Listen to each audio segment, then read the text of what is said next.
ಶುಭಗಳು, ನಿಮ್ಮೆಲ್ಲರಿಗೆ ಶುಭಗಳು. ಚೆನ್ನಾಗಿದ್ದೀರಪ್ಪ? ನೋಡ್ರಿ, ಯೆಶಾಯ ಗ್ರಂಥದಲ್ಲಿ 14ನೇ ಅಧ್ಯಾಯ 13ನೇ ವಚನ.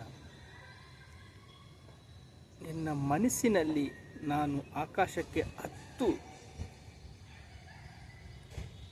ಉತ್ತರ ದಿಕ್ಕಿನ ಕಟ್ಟಡೆಯನ್ನು ಸುರಗಣ ಪರ್ವತದಲ್ಲಿ ನನ್ನ ಸಿಂಹಾಸನವನ್ನು ದೇವರ ನಕ್ಷತ್ರ ಮೇಲೆ ಏರಿಸಿ ಆಸೀನನಾಗುವೆನು.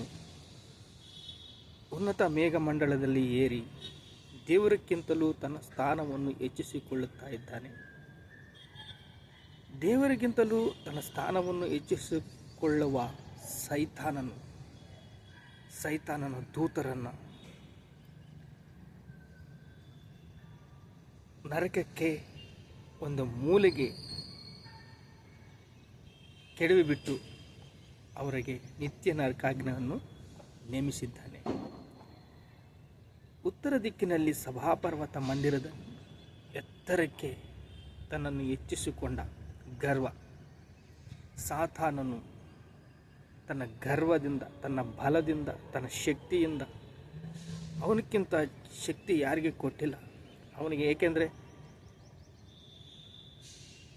ಬಲಗಡೆ ಇರುವ ಕೆರೂಬನಾಗಿ, ಲೂಸಿಫರ್ನಾಗಿ ತನ್ನನ್ನು ಸೃಷ್ಟಿಸಿಕೊಂಡ ದೇವರು ಈಗ ದೇವರಿಗೆ ಮೋಸ ಮಾಡ್ತಾ ಇದ್ದಾನೆ. ಎಲ್ಲ ಮನುಷ್ಯರನ್ನು ಕೆಡಿಸಿಬಿಟ್ಟಿದ್ದಾನೆ. ಎಲ್ಲ ಮನುಷ್ಯರಿಗೆ ಕಿವಿಯಲ್ಲಿ ಜೊಜ್ಜಿ ಅವರಿಗೆ ಪಾಠವನ್ನು ಹೇಳಿ, ಆದಾಮು ಅವನನ್ನು ನೋಡ್ರಿ, ನಿಷೇಧಿಸ ಹಣ್ಣು ತಿನ್ನಬಾರ್ದೆಂದು ದೇವರು ಹೇಳಿದ್ದರು. ಕೇಳಿದ, ದೇವದೂತೆಯಾಗಿ ಬಿಡ್ತೀಯಾ? ಅವನೇನು ಹೇಳ್ತಾ ಇದ್ದಾನೆ? ನಿಷೇಧಿಸ ಹಣ್ಣು, ಈ ಹಣ್ಣು ತಿನ್ನಬಾರ್ದು ಅಂತ ದೇವರು ಹೇಳಿದರೆ, ನೀನು ದೇವತೆಯಾಗಿ ನಿನ್ನ ಸ್ವರೂಪ ಸೌಂದರ್ಯವಾಗಿ ಈ ಲೋಕಕ್ಕೆ ಪ್ರಕಾಶಿಸ್ತೀಯ, ದೇವತೆ ಆಗ್ತೀಯ. ಅವನು ಏನು ಕೊಡೋದಿಲ್ಲ. ಅವನಿಗೆ ಕೊಡೋಕ್ಕೆ ಅವನ ಹತ್ರ ಏನೂ ಇಲ್ಲ.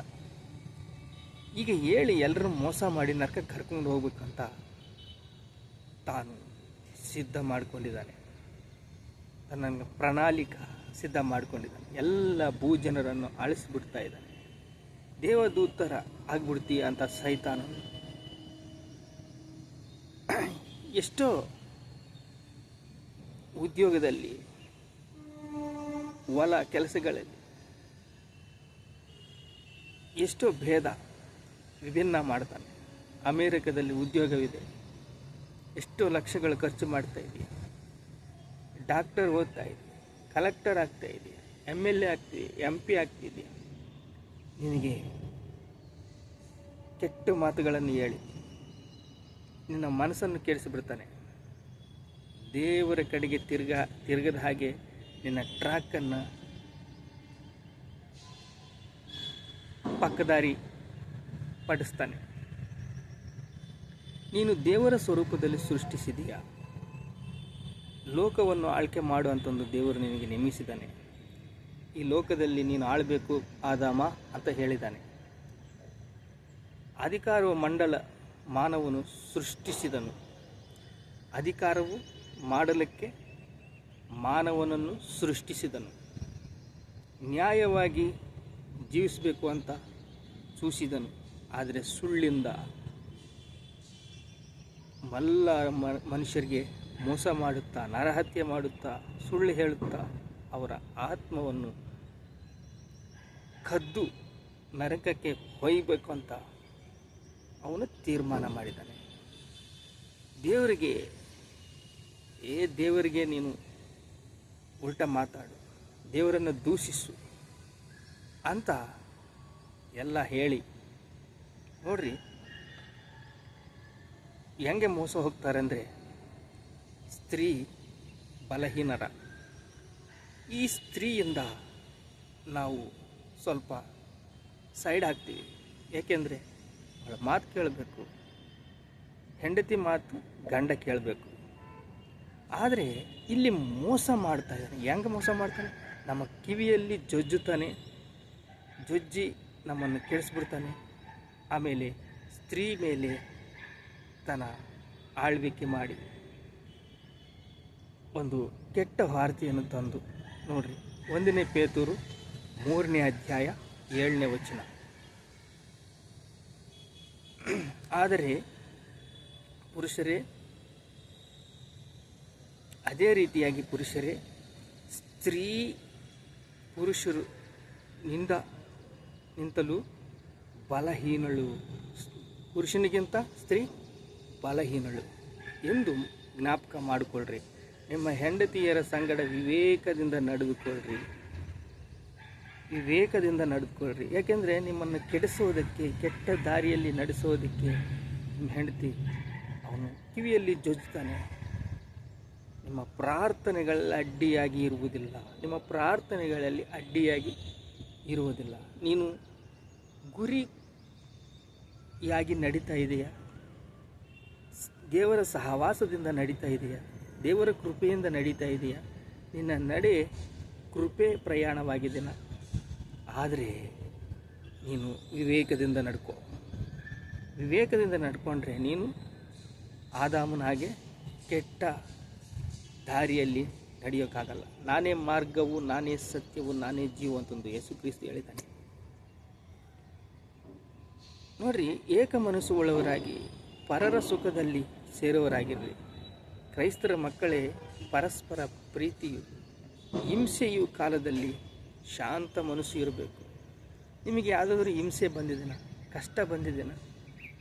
ಪರಸ್ಪರ ಕ್ರೈಸ್ತರ ಮಕ್ಕಳಾಗಿ ಜೀವಿಸುವವರು ನೀವು. ಹಿಂಸೆ ಬಂದರೂ ಶಾಂತ ಮನಸ್ಸು ಇರಬೇಕು. ದೇವರ ಬೆಳಕು ಮತ್ತು